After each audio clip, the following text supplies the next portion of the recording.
Welcome to Life Recovery Today, brought to you by New Life. If you're feeling stuck in addiction, grief, anxiety, or broken relationships, you're not alone. Over the next half hour, you'll discover practical tools and biblical truth from the 12 steps of life recovery, designed to help you heal, grow, and thrive. Because recovery isn't just about what you're giving up, it's about who you're becoming. Whether you're new to recovery or looking to go deeper, we have resources to guide you. Bibles, workbooks, devotionals, and real stories of transformation. You can start your journey today on your own, in a group, or through your church. Visit newlife.com or call 1-800-NEW-LIFE to take the next step. This is your time for healing, hope, and freedom. This is Life Recovery Today. Hi there, Steve Arterburn here, and welcome to Life Recovery Today. You know, I was on a trip with some just amazing men. And this one guy, he has this international business, one of the neatest men I've ever met in my life. I said, how did you come to know about New Life and recovery? He said, I was in prison. He was in prison, got involved in some drug things, lost his family, wife, kids. And he said, somebody handed him a Life Recovery Bible. And he said, everything in my life changed after that. Got the wife back, kids back, everything. And he was doing so well. He was so grateful. I want to encourage you, maybe somebody that you know could use a Life Recovery Bible. Maybe it would be the thing in a prison, jail, Sunday school class, whatever, it could change everything. The other thing I want to tell you about is that the book, The Life Recovery Journey, has a Bible study, 4 Bible studies on every step in the Bible, in the Life Recovery Bible. 4 Bible studies. So you could go a whole year and study the 12 steps in these 4 Bible studies per step. If you really want to get a little bit deeper into the wisdom of Scripture and how the 12 steps work all together, it's a great, great book, and you can get it by calling 1-800-NEW-LIFE. Well, when we're going through doing some really hard work, we're literally working the steps, not just going to meetings and stuff, but when we're working the steps, we start to discover some areas where, like everybody has struggles, and we look and see where our struggles began. Our past experiences, well, sometimes they're continuing to impact the present if we don't do the work in recovery and resolve them. Well, the good news is there's hope for a better future when you do the work. Now, our guest today is Mangin McDonald, and she's a therapist, she's an author, she's a speaker at our Restore workshops at New Life, which are for the women who have been impacted by men who do not have sexual integrity. And she's going to help all of us, you, me, get started on the journey of healing. Now, you know, I love the old saying, I think Martin Luther King Jr. said it, you don't have to see the whole staircase to take the first step. And that's the tough thing, is getting everything out of the way other than just, I got to take that first step. So let's hear from Laura. I think you're going to like what she has to say on beginning this great journey of healing. Hi, I'm Mangin McDonald, and today I want to talk to y'all about the lie that so many people believe. I've seen it over and over for over 30 years, and they believe that it's too late. It doesn't matter. Well, that is a lie. There is no situation that can consume or paralyze you. It may for a period of time, but not for a lifetime. You know, I've sat in my office and I've listened to some of the most horrific stories: abortions, suicides, murders, anxiety, DUIs, spousal abuse, you name it, I've heard it. And if I were to try to help people work through these horrific issues based on my credentials, You know, I'm credentialed, I can diagnose and facilitate, but I need a supernatural power to help me. And so I want you to know that there is no hope that is beyond God's scope. That a situation can seem hopeless, but there is a way out. And the first thing that we've got to do is to know that we reach up.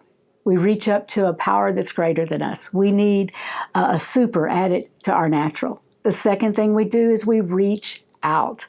And to reach out is to humble ourselves and ask for help. Get into a 12-step recovery group.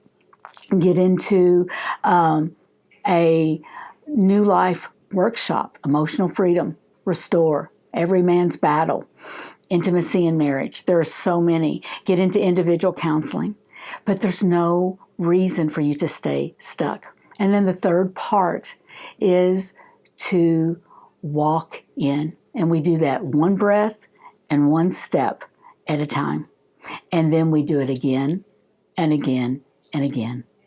So I want you to think about this verse, that it's one of my favorites. It says, I sought the Lord and he answered me. He delivered me from all my fears. Those who look to him are radiant. Their faces are never covered with shame. That's Psalm 34, 4-5. Let that encourage you today if you're believing the lie that it's too late. So will you reach out and ask for some help today? Take care.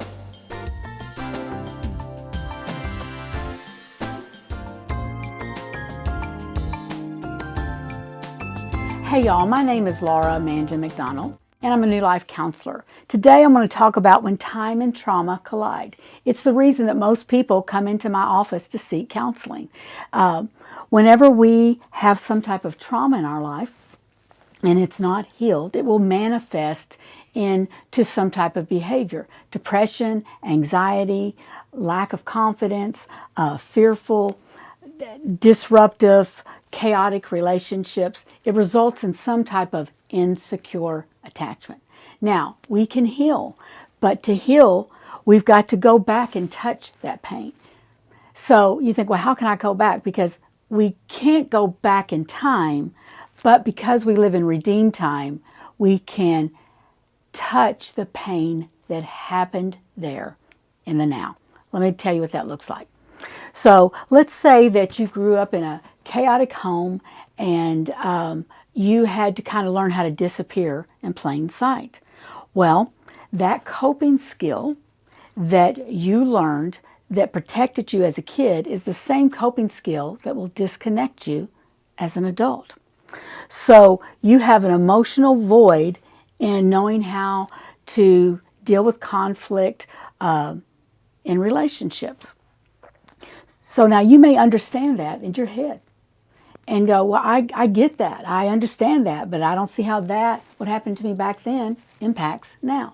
Well, that's because it was recorded in your heart. Your foundation was fractured. And anywhere there's a fracture, well, this is where time and trauma collides, there's an emotional void. Does that make sense?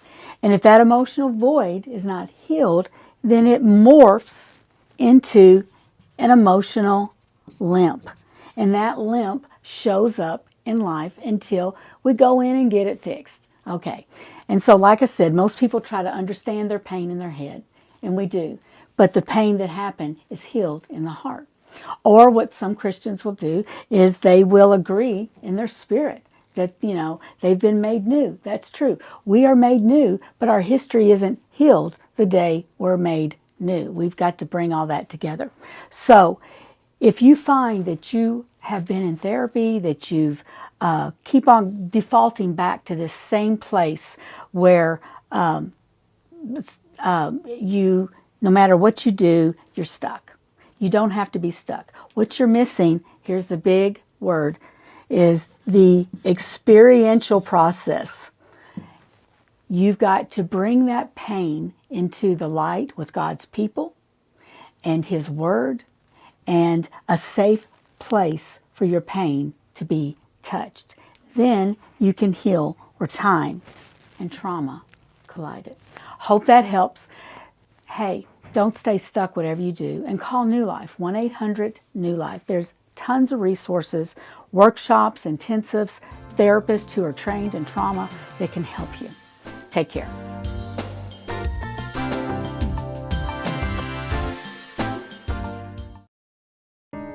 Are you going through your struggles alone? Do you want someone to talk to help you through your pain? Do you feel like a failure when you relapse again, telling yourself, next time will be different? Don't walk this path alone anymore. Join a life recovery group today and be a person that your friends and family can be proud of. God created us to be in community, and we believe everyone can benefit from a life recovery experience. There are life recovery groups all over the country, and if there isn't one in your area, we can help you start one. Life Recovery brings recovery to you, right where you are. You'll take a journey with others to find healing and freedom. Whether you're looking to join a group or start one, New Life Ministries is here for you. Visit newlife.com/groups or call 1-800-NEW-LIFE. It's hard to find a trusted friend when you're in crisis. Someone who's been there and understands, but who also has the training and skill to give you practical help. Family, friends, and churches want to help, but often they're not equipped to care for those dealing with problems like addiction and pornography, infidelity, anger, depression. New Life Ministries is here to provide help and hope in life's hardest places. We're not focused on making people feel better. We're focused on helping people do the work that will help them be better. At New Life, we have resources available to help you, like books, DVDs, CDs, workshops, and our network of licensed counselors.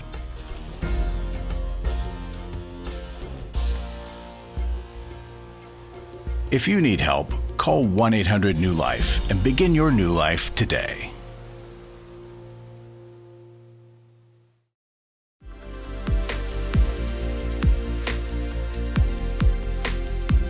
Welcome back. You know, you're probably realizing that healing is a multi-level process. And the work that you do, well, it just tends to reveal more work. We're never done. And that can make all the difference in recovery, is just how much work we're willing to do after we've already done some work. Well, I want you to hear Laura again as she shares about relationship rehab. And then Stacey Sadler, therapist, she's on the New Life board.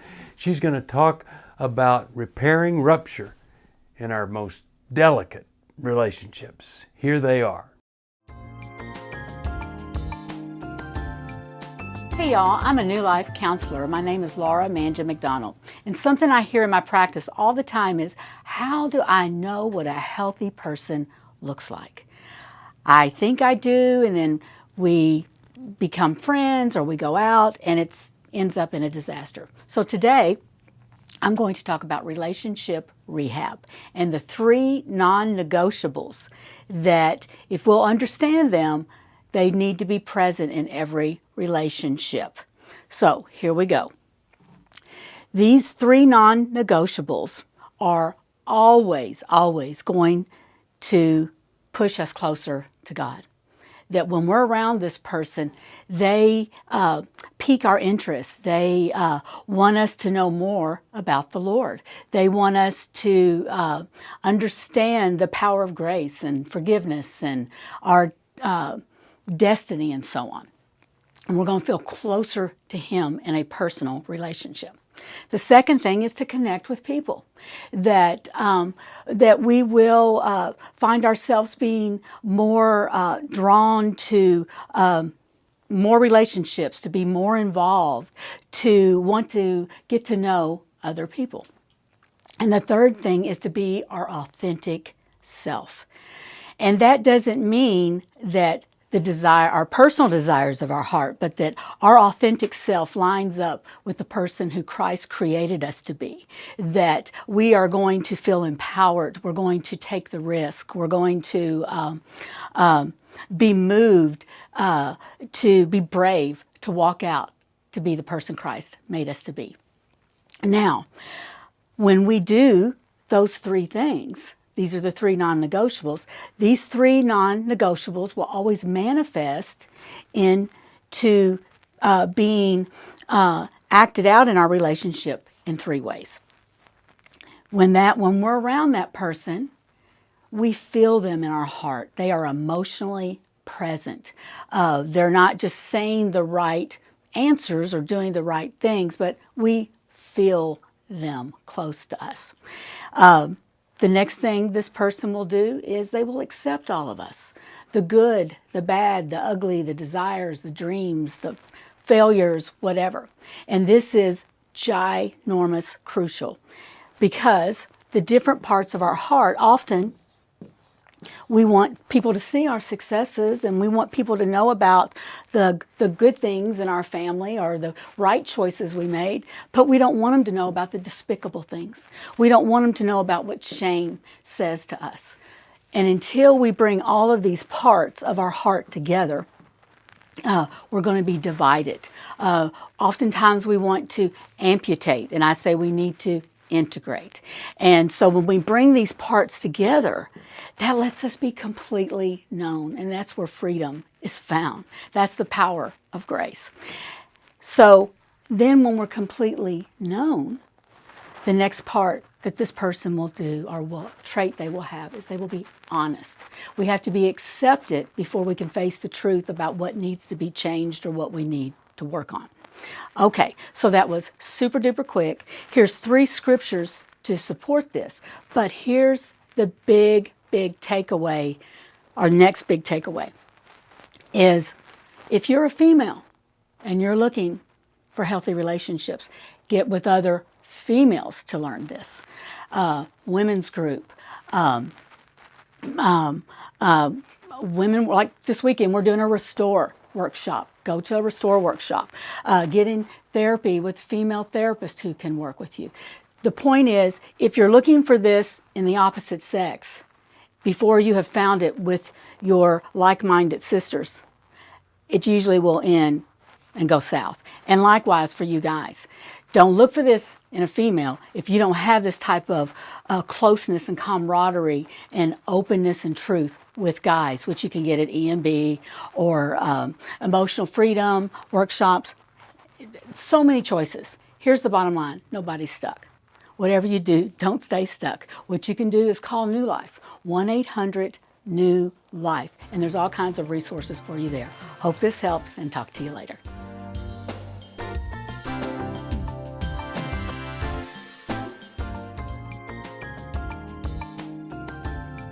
Hi, I'm Stacey Sadler. Hi, I'm Mangin McDonald. And today we want to talk about a subject that comes up really frequently. A lot in our practice. And in betrayal trauma, especially when we're dealing with betrayal trauma. Mm-hmm. Laura and I both work with betrayed partners and their spouses, and in helping marriages heal after betrayal, right. Laura? Right, yeah. Absolutely.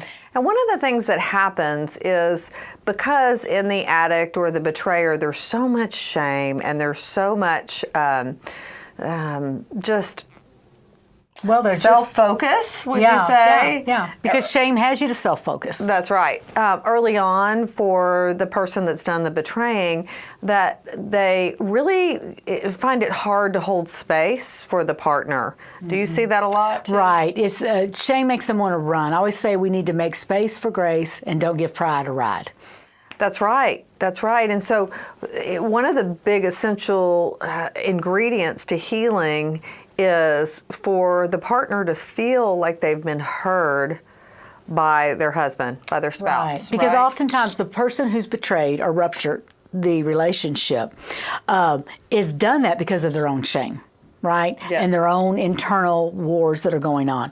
But their choices then have ruptured their partners. So when their partner comes to them and says, hey, wants to, I don't know, follow up, ask questions or whatever, the shame is triggered. Yes. And the person who's ruptured. That's right. And that's where it goes south. And so we ask the addict or the betrayer to take this step down approach and absolutely be responsible for holding space for any questions. And what holding space means Holding is space means creating this sort of a sacred space for asking questions, feeling emotions. You know, I hate you, you ruined the beach for me, you messed and this up. holding space is in any important relationship. Sure. Parent-child, is when the person comes and goes, let me tell you how I'm feeling. Right. And just let them tell you how you're feeling. And making it all welcome. But in these specific relationships, like betrayal relationships, the betrayed partner truly wants their partner to feel like they've gotten it. Get in this foxhole with me. To be seen, heard, and understood. So Right. maybe an example would be that the betrayed partner comes and goes, you know, hey, I really felt like you just totally dismissed me. Yeah. And then the guy, let's just say for the sake, the guy. Yeah. The guy says, what? I've been doing this. I've been doing this. You just want to focus on my negative. You don't want to let me get past my past. And that's a defensive response. And when we get defensive, we cut off listening. And immediately the other person feels the opposite of what they were trying to feel. Right. Connected, understood, seen, heard. And this is where it always goes south, That's though, right. because then she'll come back and go, no, I just want you to hear me. Yes, not Right? fix it, not fix it. Just hear Right. me. And then oftentimes he says, you just want to make me say your words, That's how right. you want me to say it. And then it's just... Yeah. And so when betrayal has happened, you know, and we're just going to go for the sake of woman and man, but it certainly can be, and my heart goes out to betrayed men as well. Right. But it's like, because they've created that power imbalance, they knew the truth. The betrayer knew the truth. The betrayed has been on a whole nother level believing certain things were happening in that relationship that were not happening. And in order to create that power imbalance, that betrayed partner is able to get in and out, be angry, whereas the person that's done the betraying really truly has to stick in there and say, I'm going to be in here no matter what. You can go away and come back, but I'm going to stick in and I'm going to hold space for you and I'm going to listen. Because that builds a trust, right? That's right. So it's like they open the door to the disease. They need to be responsible for monitoring the door from moving forward. Oh, that's so good. Right? Yeah.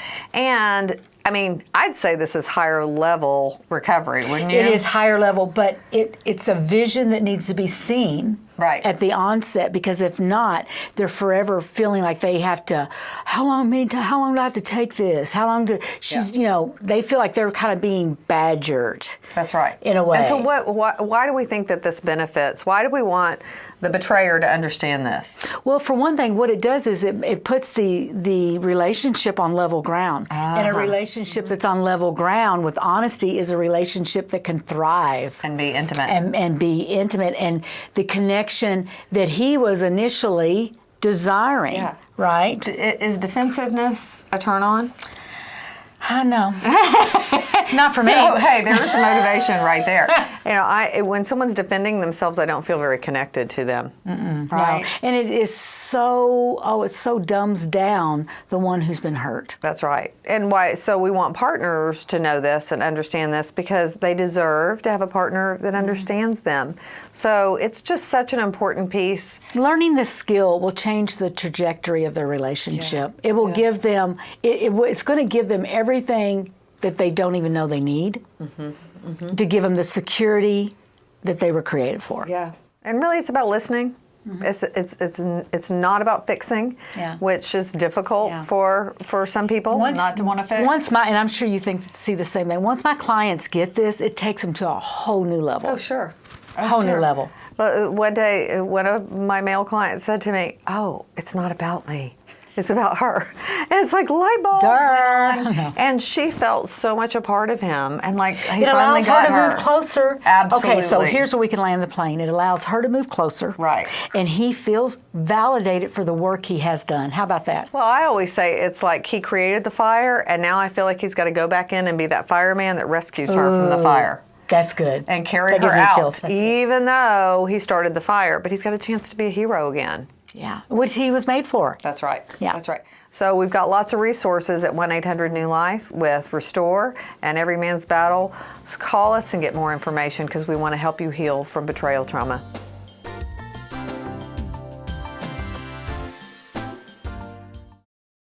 Welcome back. I really hope something that you've heard today is going to help you move a little further in your recovery.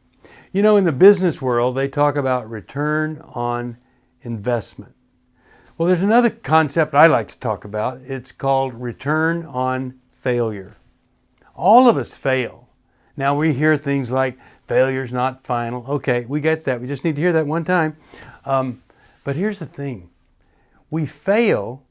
It's painful, and we want to be sure that the cost of failure is so high that we get every penny's worth on that failure, because it is extremely costly to fail. But you know what? Some people that succeed early on, they're kind of set up to fail. Why? Because they think, well, hey, I know it all. But maybe all they really knew was where to be at the right time with the right idea. A lot of people have had amazing ideas just at the wrong time. So all success kind of sets you up for failure. You think you know more than you really do, and you think you need fewer, less resources than you do. So, you know, when you go to work on recovery, you're really doing the work to get the best benefit off of the price of failure. Now, it's just one step at a time, and some steps are, they're a little challenging. And a lot of people, they never go beyond the fourth step. Well, why? Because they're not used to connecting with others. They're not used to connecting with painful things that have led them to certain situations, difficulties, separations, failures. Well, when you can finally say, I am not alone in this journey, I not only think you're doing the work in the right place at the right time with the greatest chance of getting a really good return on whatever failure has occurred in your life. I want you to connect with us if you need a group or a resource to help you. There are life recovery groups everywhere, and when you call us at 1-800-NEW-LIFE, we'll help you find one or we'll help you start one. When we live one day at a time, it's a great discipline, and that discipline helps us to focus on who we are, what we need to do in recovery. Well, the good news is that God is faithful. His mercies begin new every morning. That's Lamentations 3:24. Hey, thanks for watching. We're going to see you next time right here on Life Recovery Today. Thanks for joining us for Life Recovery Today, where we believe your past doesn't have to define your future. If you're ready to take the next step, we're here to help with Bibles, workbooks, devotionals, and more. Visit newlife.com or call 1-800-NEW-LIFE. Your journey to healing and freedom can start right now. Until next time, stay hopeful, stay courageous, and keep moving forward.